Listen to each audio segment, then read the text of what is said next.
This morning, I was listening to a song sent by a friend from India of a poem that is composed by the famous Saint Bulle Shah and sung by a very famous singer. It was so beautiful. The theme of the song was that love is more important than anything else. It says that we say God is love. Then if God is love, then God should be the same thing as love, and love should be equated with God. And if we say God is love, and we are all children of God, then how can we hate anybody? We are all children of the same God. We should love each other. That's the nature of God. That's our nature. Our real nature is this. So then he goes on, Bulle Shah, to explain how we run outside to find love.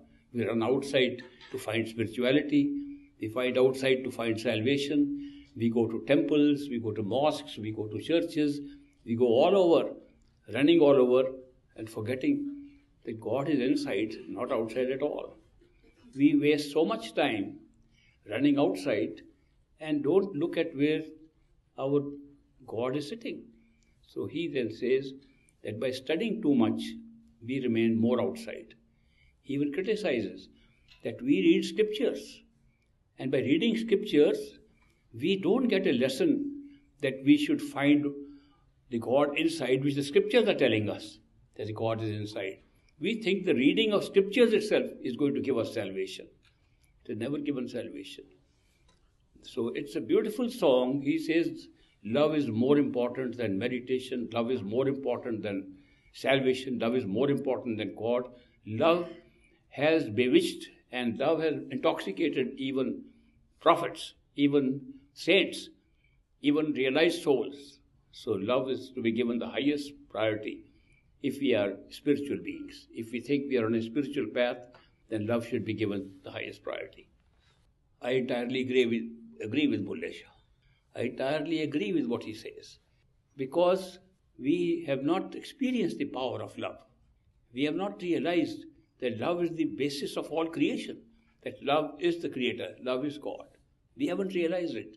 And therefore, we are demeaning love by thinking it is simply a relationship between people here, or simply a relationship with our families, or simply taking care of things. Taking care of people is love.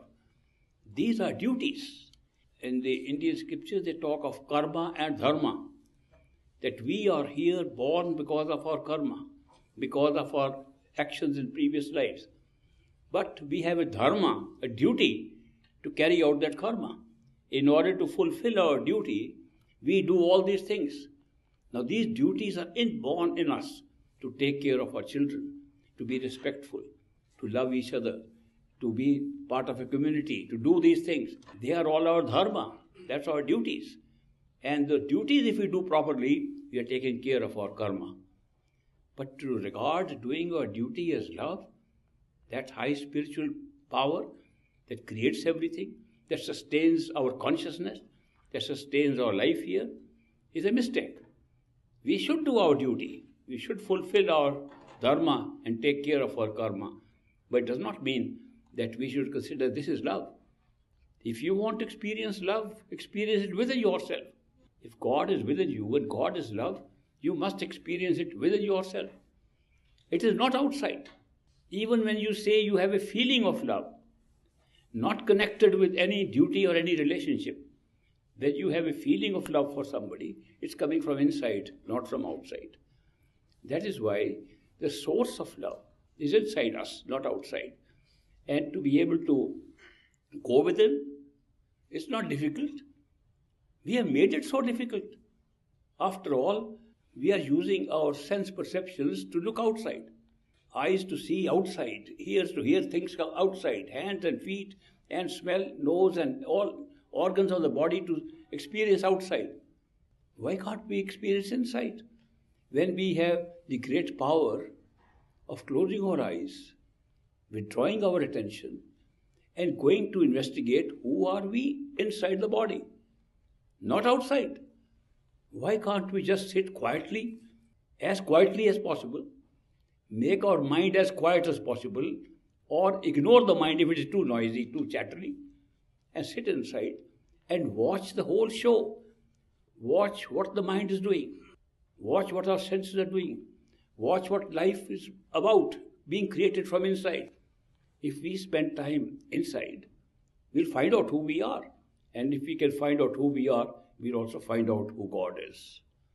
Because you will discover that God resides exactly where your consciousness resides. He does not reside anywhere outside. That is why the practice of withdrawing attention to your own self, to explore who you are, is the most important part of any spiritual path. Any spiritual path that says go outside and find will not lead you anywhere to God. It leads you to rituals, ceremonies, and get more involved in physical activity, more involved in the reality of a physical universe than finding the reality of all this creation within yourself. If you want to get answers to basic questions, very fundamental questions, why are we human beings? Why are we here? What's the purpose of being here? Why are we all so different? What's the reason for this difference? How did creation take place? Is it a grand creation that took place once and we are a small part of it? Or are we the manufacturer of this whole experience? These are very fundamental questions.